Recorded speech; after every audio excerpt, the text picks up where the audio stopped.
जय हिंद साथियों। जैसे कि आप लोग जानते हो भाई कि जितने भी एग्ज़ाम्स होते हैं, कोई भी एग्ज़ाम आप लोग दोगे, चाहे वो बैंकिंग हो या आपका एसएससी का एग्ज़ाम हो या आपका कोई भी स्टेट लेवल कोई भी एग्ज़ाम हो या डिफेंस का कोई भी एग्ज़ाम आप लोग देते हो, तो आप सभी जानते हो कि हम लोगों के एग्ज़ाम में इंग्लिश के सेशन की कितनी वैल्यू होती है। और इंग्लिश का जो सेक्शन होता है बच्चे, एक ऐसा सेक्शन होता है, यदि आप अच्छे से बिल्कुल डीप से नहीं समझोगे तो आपको समझ नहीं आएगा। और मैक्सिमम बच्चों के सामने इंग्लिश ही एक ऐसी समस्या होती है।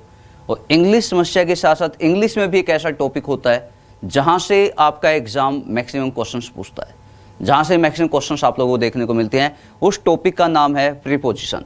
और प्रीपोजिशन से देखते होगे आप लोग मैक्सिमम चीज़ें, मैक्सिमम क्वेश्चंस पूछे जाते हैं। सबसे मेन चीज़ जो होती है मैं आपको बताता हूँ।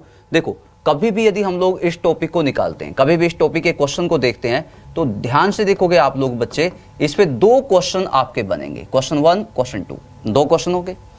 क्वेश्चन 1 की बात किया जाए तो इसके बाद यदि कोई भी नाउन आपको मिलता है या इसके बाद कोई भी प्रोनाउन आपको मिलता है, नाउन या प्रोनाउन, बेटा ये हमेशा होना चाहिए आपका किसमें, ऑब्जेक्टिव केस में। किसमें होगा? ऑब्जेक्टिव केस में होगा। क्वेश्चन नंबर 1 एग्जाम हमेशा पूछता है, इसके बाद नाउन होगा या प्रोनाउन होगा, वो सब्जेक्टिव केस लगा के देगा, बट इसके बाद क्या होगा? ऑब्जेक्टिव केस होगा। अब क्या होगा, एग्जाम जो क्वेश्चन पूछता है, मान लेते हैं कि यहाँ पे सब्जेक्ट 1 है, यहाँ पे प्रीपोजिशन है, अगेन सब्जेक्ट 2 है, again preposition, again subject, again preposition, again subject, और पूछेगा यहाँ पे हेल्पिंग वर्ब कैसे आएगा।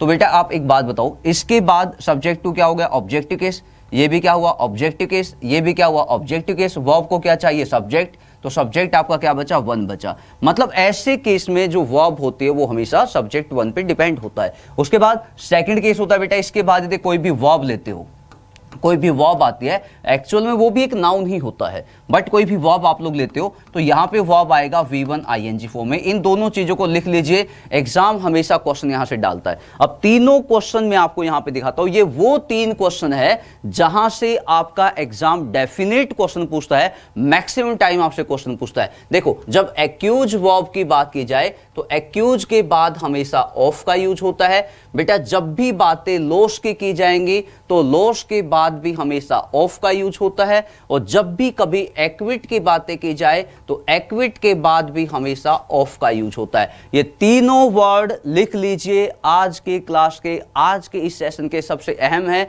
जहां से आपका एग्जाम क्वेश्चन पूछता है। याद कीजिए, बोल के याद कीजिए, सभी साथ में बोलिए भाई। एक्विट आएगा तो ऑफ आएगा, लॉस आएगा तो ऑफ आएगा, एक्यूज का यूज होगा तो भी ऑफ का यूज होगा। समझ आ गया? कुछ मैं अपने साइड में से यहां पे लिखवा देता हूं। जैसे कि अभी हम लोगों ने बातें की एक्विट, एक्विट का एंटोनिम होता है कॉन्विक्ट, तो कॉन्विक्ट यहां पे ले लेते हैं। उसके बाद हम लोगों ने बातें की एक्यूज, उसके बाद बातें की लॉस, लॉस का एंटोनिम हो जाता है प्रॉफिट। अवेल एक ऐसा ही वर्ड होता है, अवेल। पोजेस एक वर्ब होती है, पोजेस एक नाउन होता है, इग्नोरेंस।